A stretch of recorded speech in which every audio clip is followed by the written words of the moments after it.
Good evening, everybody. This is Pastor Anthony here at E.A.L. I just want to thank everybody for logging in with me tonight for Tuesday night Bible teachings. So come on in and join the room. We have a word for you tonight. I also want to thank Apostle Thompson for allowing me the opportunity to pour into the people of E.A.L and our online followers. So please like and share and invite somebody into this so they too can be blessed. Tonight I'm going to be talking and teaching from the topic of prospering regardless of the circumstance. And so to follow along with me tonight, we're going to reference coming out of the book of Genesis, starting in chapter 26. And for the sake of time, so I don't hold you guys all night so you can get to your dinners, because I know some of you guys are just getting off from work. I want to make sure that you're fed both spiritually and that you can feed yourselves naturally, okay? So from the book of Genesis, we're going to start in chapter 26. Now I'm going to summarize the beginning of this chapter. But the bulk of what I'm really going to be touching on and pulling from in this particular chapter will be coming from verses 12 through 25. So I'm going to summarize before we get to that part, again, just to save you guys a little bit of time. So if you're unfamiliar with this part of Genesis, this is where Isaac is coming across the king of the Philistines, Abimelech. This is where they're in a land of famine. So right now we're in a place to where there's famine going on in the area, and even in the midst of this famine, Isaac is choosing to sow. He sowed into the land that God had promised him and his father Abraham and his descendants. Rather than leaving to the land or doing something different, he stuck to what God told him and he sowed into it. And when he sowed, he reaped 100-fold. So in sowing to this land, he benefited from sowing and being disciplined and being obedient to what God had told him and what he promised him, more so than what was going on in the world or what everybody else was saying, what everybody else was worried about, what everybody else was fearful of. As a matter of fact, most people during a famine or during times of uncertainty or in certain circumstances, people hold on to what they have. People tend to be more reserved and more restricted. So we see examples of this throughout the Bible and in other chapters or in other books as well, and other parables. But in this particular example, Isaac listened to what God had told him and promised him, and his vision, and we talk about vision so many times now in the year of 2020, having a 2020 vision, his vision was so 2020 that he was able to see through the famine and trust in God for what he had promised him. And because he was able to do so, we see that it shows us in this chapter that he was able to reap the benefits of sowing, the harvest 100-fold. In doing so, he had many flocks, he had lots of herds, and many, many servants. Now, I said earlier that most people during these times tend to hold on what they have. People tend to stop sowing, not just seed, but they also stop sowing their time. They stop pouring into others. They stop helping other people and focus more on themselves and just their house. In other words, people can become very stingy during these times when we're in famine or in times of uncertainty. And so Isaac sowed into this land because he knew and he understood that regardless of what the circumstance was, he remembered that when you sow, you will harvest something. Seed needs to be sown in order for it to be harvested. Nobody has ever had seed in their hand or in their pocket and reaped a harvest from it. So you can't harvest from something that you hold on to. And, us as people tend to focus more on how can I survive or get through something? Or when you're not going through, how can I be successful? Or even when you are going through, how can I successfully get through this? And that's what the mind of people have. But God is so mighty that, before his plan for us, remember, he created us within his image. So his plan for us is not to be just successful, it is to be prosperous. As a matter of fact, in Genesis chapter 26 that we're referencing here now, once we get down to verse 13, it talks about after Isaac sowed, he began to prosper, right? and in prospering, he continued to be very prosperous. So not only did he prosper, but he continued to prosper and then became continuously prosperous. For those of you at E.A.L that are part of our family, you remember when Apostle talked about this some years ago, I think maybe 2 years ago is when we started adding this to our offering confession, where it said, I will begin to prosper until I am prosperous, until I am continuously prosperous. And this is where that text is pulled from. I believe Apostle used verses 13 through 14 in order to pull from that for our offering confession back then. And so in times of famine and in times when things are uncertain and we're in rough circumstances and it's tough for us, this is not the time for us to forget what God has already promised us. God has promised things in your life and in my life that he promised to our parents and even to our grandparents, that he said to them and he promised to them, but it was really for us. And he says stuff that is to us that is really for our children and our children's children. But they can't reap the benefits of that if we do not stay disciplined and we are not obedient to his word and to his promise. So again, summarizing up this, because I want to make sure that we're getting through to this. Remember, the title for today's message is prospering regardless of the circumstances. So I need you to remember that we are focused on prospering. Like right now, I know a lot of people are worried because of the things that have been happening in the land outside of just the pandemic itself. There are a lot of other issues that are going on that are the focus of the world. And people could even, some might argue even say that the world is in a storm, right? That the world is in a storm right now. And in this storm, their focus is on everything that's going on around them, all the different circumstances. And that's fine for the people of the world to do that. But for the people of God, it is not for us to be like those that are in the world. If anything, we are supposed to be the light in the darkness. So in these dark times, if we are to be the light, we cannot act and we cannot perceive the same way that the world is. We can't even look at reality the same way that they're looking at. Now, when I say that, I don't mean ignore the reality. So I'm not giving permission to say, well, forget the fact that COVID is going on and forget the fact that injustice things are happening, forget the fact that this is an election year, and forget all the different storms that have been happening around the country and worldwide. I'm not telling you to forget all those things. Be mindful of them. So don't go outside or go to the grocery store tonight or tomorrow because I don't want you to go out into the grocery store or going out and just don't have a mask on. Like, don't be foolish. God has given us the tools. He has given us the things that we need so that we can still be protected through these times. But through these times doesn't mean that it has to be a storm for us. So let me go back to Genesis for a second, and so that I can kind of pull you into this, because I feel like I'm getting a little ahead of myself, because I am excited about this, as you can maybe be able to tell for those that know me. But I want to make sure that you have the context for what our subject is, because I feel like if we really grasp this and we're able to move forward and push through this, that by the end of tonight, moving forward, that your vision will be more clear. You'll start to see things in a different way so that you and your family and those around you can begin to prosper versus just getting through or just merely being successful. Amen? So, again, I said that seeds have never gone in anybody's hand, and that Isaac understood this because he put his seed in the ground, he sowed and he harvested in the land where he was, and he gave back to those.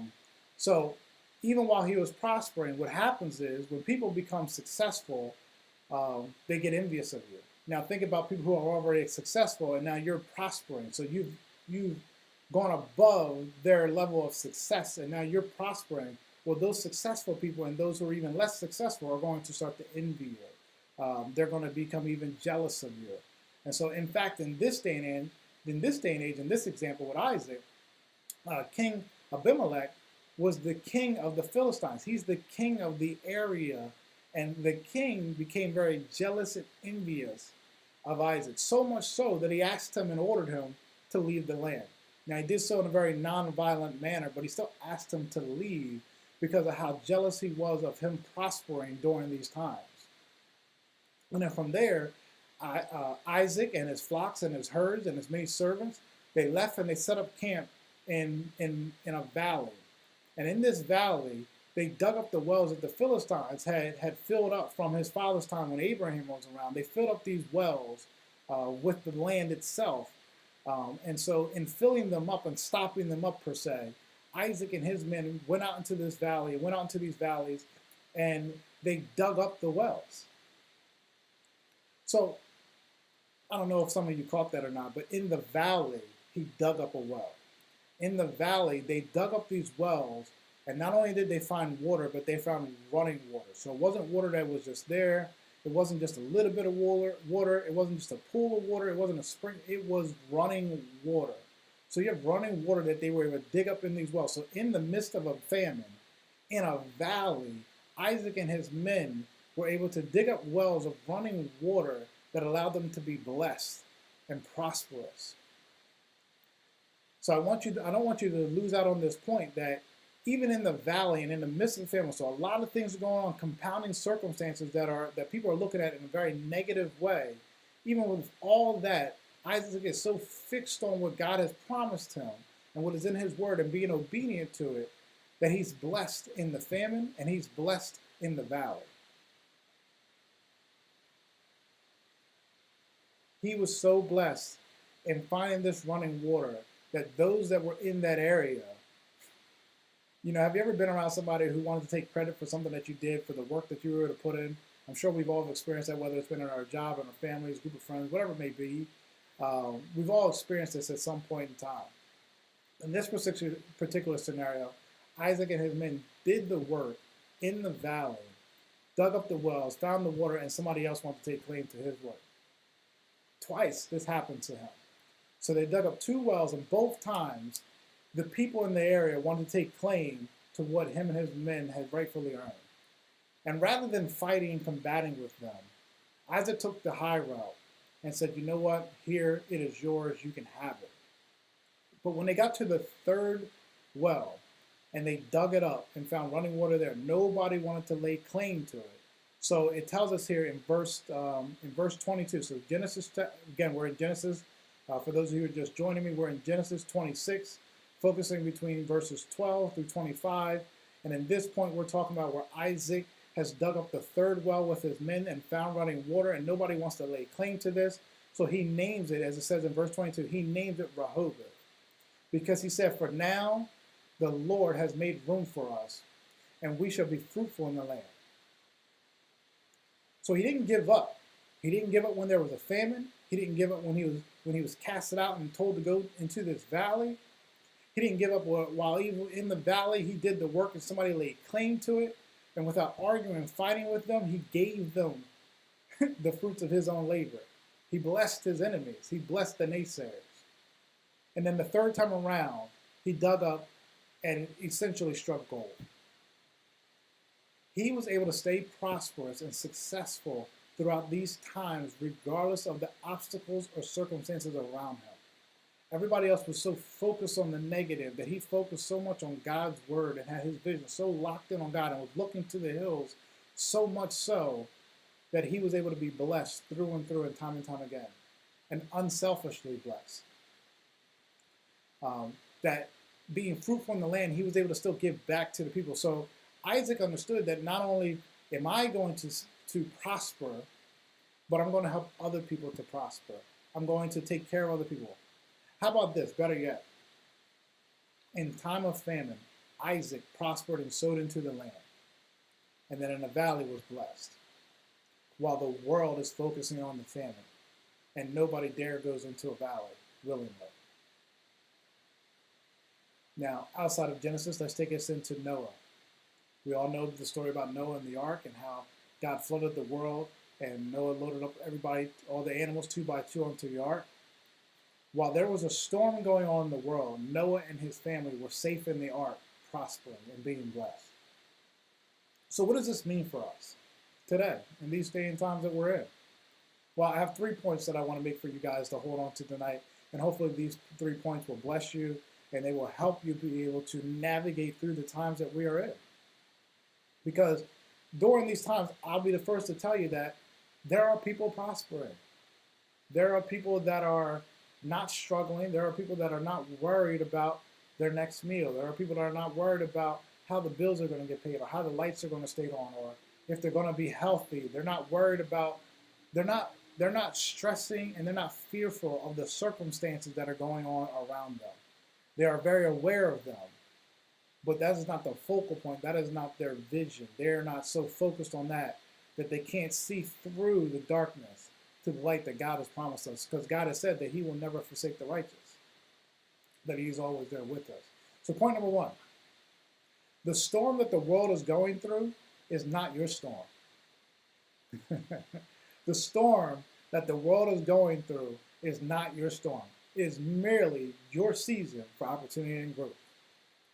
I want you to grab hold of that, because if you listen to this, I promise you that it will bless you. Now, I just said that the world is going through a storm, yet this is just your season for opportunity and growth. In the last several months, we've noticed that since March, things have changed around us. Things have changed so much so that you can either look at it as a blessing or a curse. You can look at it as a curse that I'm stuck in my house and I can't do the things the way I'm used to doing, what was quote unquote normal for me. Or if you're like me, you choose to see it as a blessing, where this is the opportunity where I can, increase in my study. I can learn a new trade or learn a new skill or further develop a skill that I have. I can look and see the voids that are out there. I can look and see the voids that are out there and try to fill a void and still be helpful to others. Apostle Marcus was here with me here in the sanctuary one day, and we had to, I believe we had something that was going on where we were doing some things here in the church, and the chairs had to be moved, and we were having this conversation. He reminded me that, the temple guards and those who took care of the temple were always blessed. And it just reminded me that when we talk about God and when we talk about him blessing us and what he can do for us and what we do for others and all that, that he's always said to us that if we take care of the things that he wills or the things that he desires, so if we take care of his house, if we take care of his people, if we take care of his kingdom here on earth, that we shall not have to worry about whether or not our house and our needs are going to be met. For our needs and desires will be met. It tells us that in the text. Our God is not held back he doesn't hold back our blessings based off of the conditions we are in or the conditions that are around us. Our God is actually greater than the circumstances that we're in. So if God is greater than the circumstance, then why are we obsessing over what the world is obsessing over? Why are we so focused and locked in on what the world sees as darkness and sees in a negative light? Yes, COVID is here, and police brutality has been going on, and we have the election going on, and 50 million other things that people are worried about. The different storms are going on. But do I have to focus on the storm as my reality, or can I focus on what God has promised me for my life and for the lives of those around me, for my family? The reality is yours to choose from. Now, I'm sure if you've been in church for any length of time, I don't care if you've been in church for years or even for a few months or a few weeks. At some point in time, you've heard somebody say across a pulpit or just in the room with you that we give the devil too much credit. We give him more credit than he deserves, right? Some of you may oftentimes reference the story of Job, where God allowed the devil to take things away from Job, to attack Job's life and attack his family in different ways. And when people listen to the story, they're like, well, the devil did this and the devil did that. But forgetting the context from the very beginning, that the devil asked and inquired about Job because of how great of a faithful servant he was already to God. So even inquiring, the devil had to ask God permission to do anything to Job. So even in the midst of Job's unfortunate circumstances of what was going on, God still limited or allowed the devil to attack him in certain ways. He limited what the devil could do. He said, yes, you can do this, but don't touch his life. So don't give the devil so much credit so that God's not getting credit for what he's doing, even when you don't see it. It doesn't look right to you, and it may not be to your understanding of what it should look like or what it should be right now, but that's why the scriptures tell us, lean not to our own understanding. Understand that God has us. God is with us. God is going to always be for us. But we need to be obedient to his word. We need to be obedient to his will and follow the steps that he has for us. In doing so, He will not forsake us. In doing so, he will not forget about us. May I say to some of you today that people are giving COVID more credit than it deserves? That COVID is the driving force behind how they live each day, and we are so worrisome and stressful? Can I remind you, like Job, and like how God limited the devil, what he could do to Job's life, that he's limiting what COVID-19 is doing in your life too, and in your family's life? As easily as COVID came, it can go. God has a plan for what is going on right now. Rest and assured that the circumstances that we're deeming fearful of, the circumstances that we're so fearful of, God is more powerful than that circumstance. There is nothing on this earth that is more powerful than God than his word itself. Which brings me to point number 2. God will bless your obedience. God will bless your obedience. So point number 1 was the storm that the world is paying attention to is not your storm. It's merely your season for opportunity and growth, depending on how you choose to see this reality. Point number 2 is God will bless your obedience. As I mentioned just a moment before, that you have to take care of the things of God, and you won't even have to worry about whether or not your house will be taken care of. Remember, God is all powerful. He's almighty. He is our rock.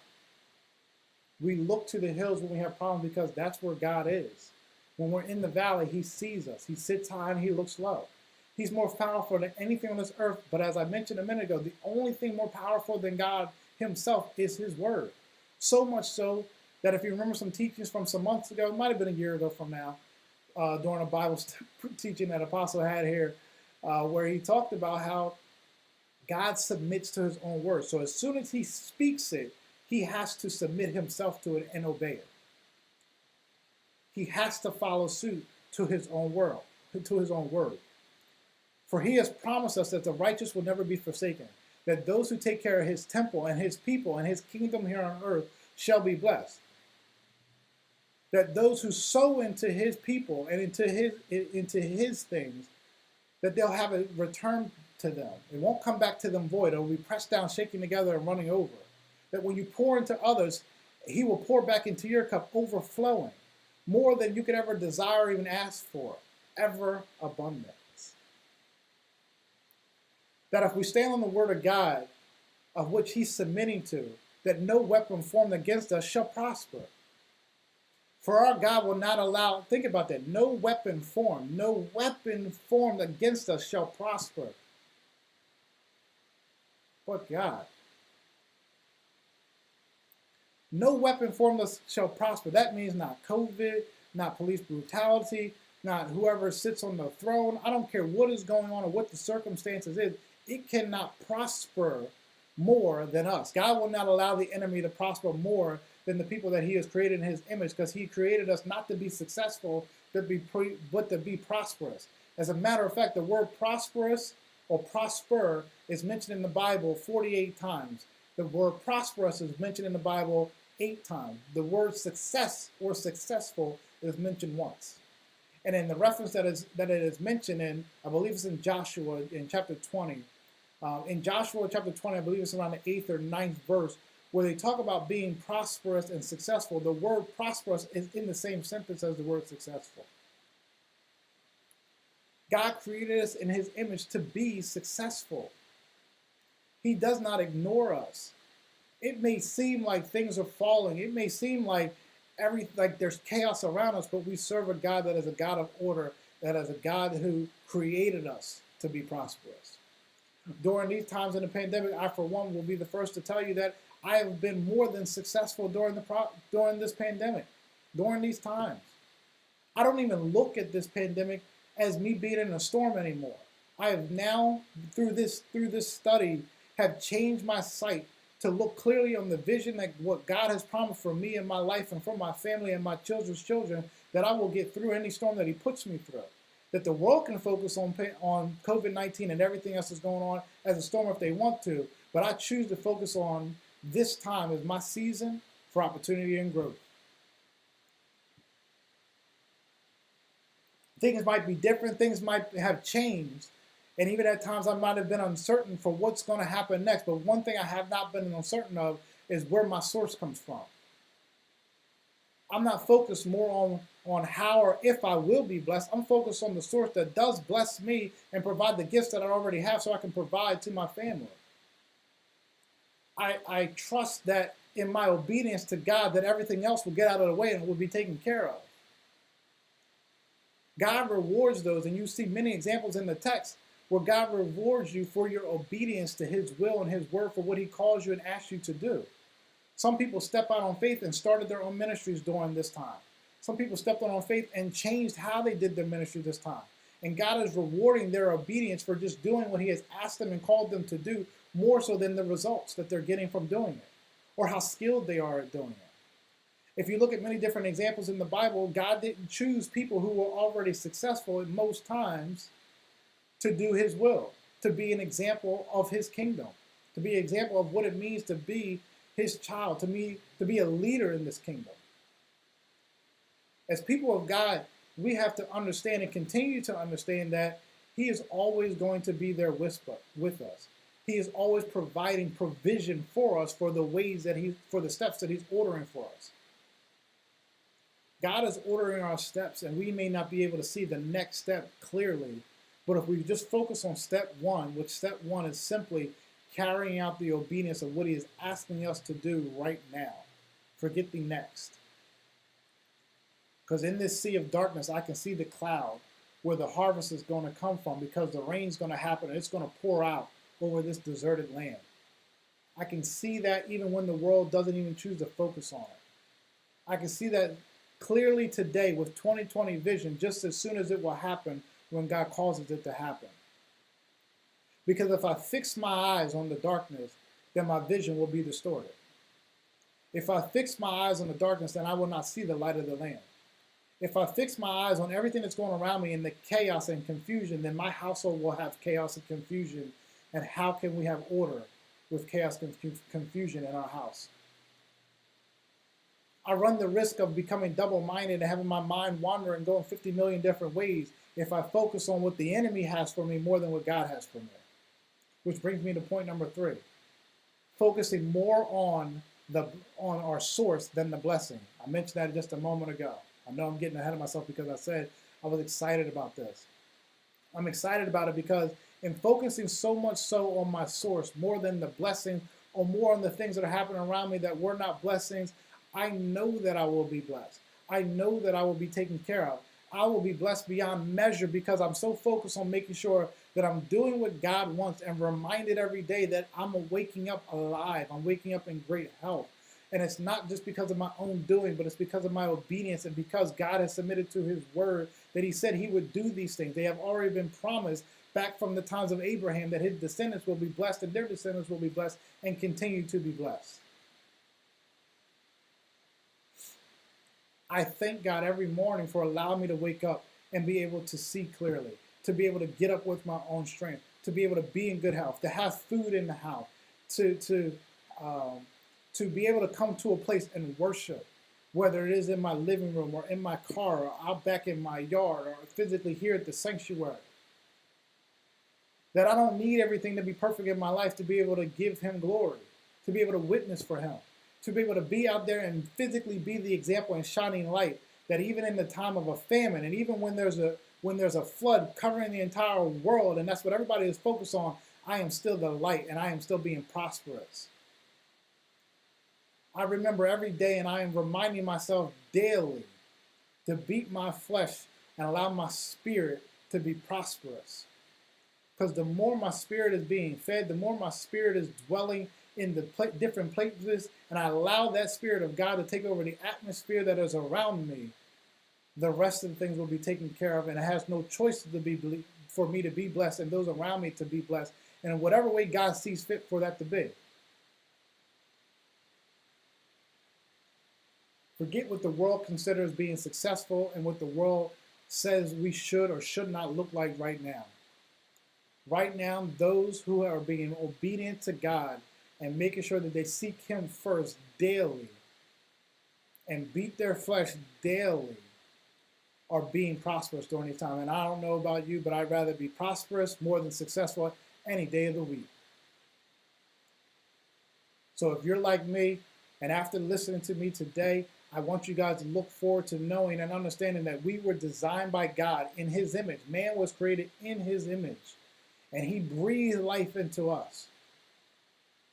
I have never breathed life into anything or spoken life into anyone and not expected to see them flourish or become prosperous.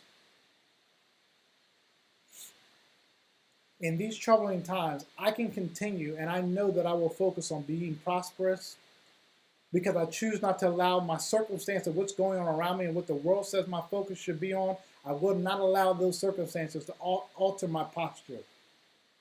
I will not allow those circumstances to change my faith.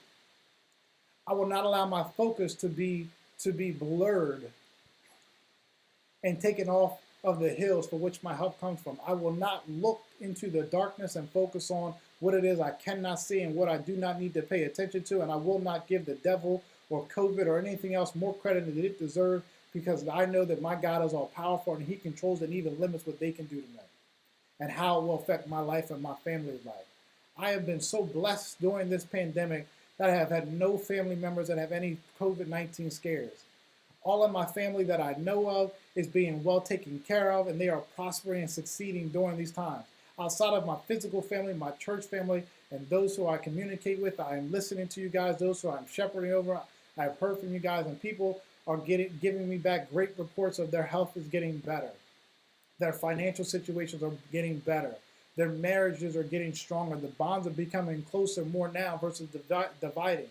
Versus the world will tell you that now during the pandemic, marriages are at an all-time high for break of stress and division, and people are separating from marriages and relationships left and right because the person that you used to only spend, like Elder Simone just said this past Sunday, the person that you used to only spend 3 or 4 hours with on a daily basis, now you're with them 10 to 12 hours, and maybe that amount of time is too much.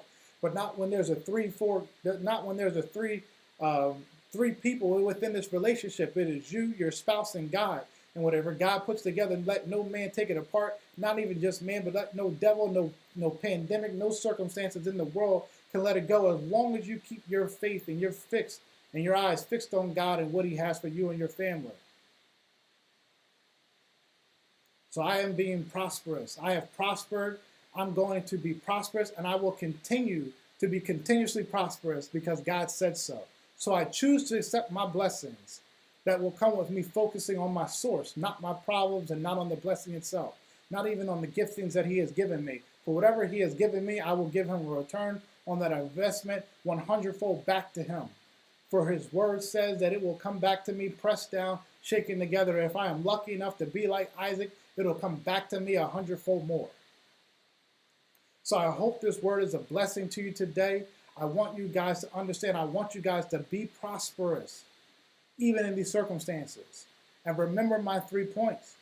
That this storm, you can either look at it as a storm that you're going through with the rest of the world, or this is just your season for opportunity and growth.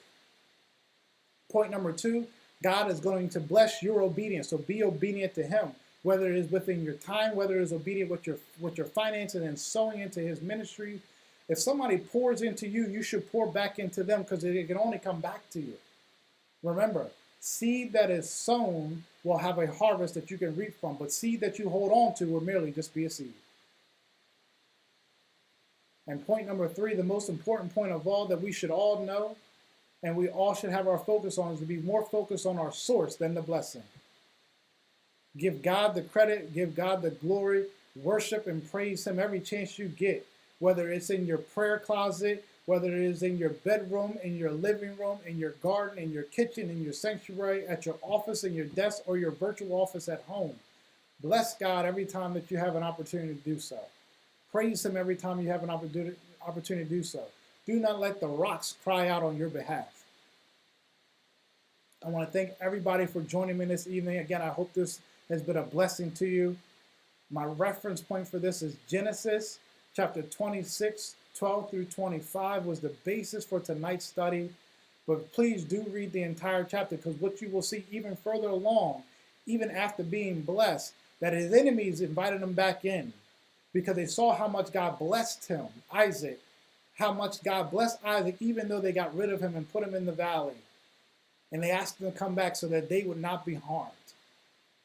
When you fix your eyes on the source will take care of everything else, and you will have nothing to worry about. So I hope you all have a blessed evening.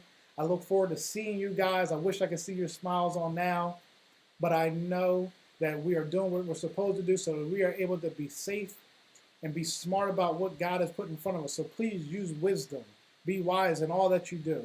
Study, for it says that my people will destroy for a lack of knowledge. So the more you study, the more knowledgeable you will be. And what you do not understanding your knowledge, seek wise counsel for wisdom. Have a blessed evening. I love you guys, E.A.L.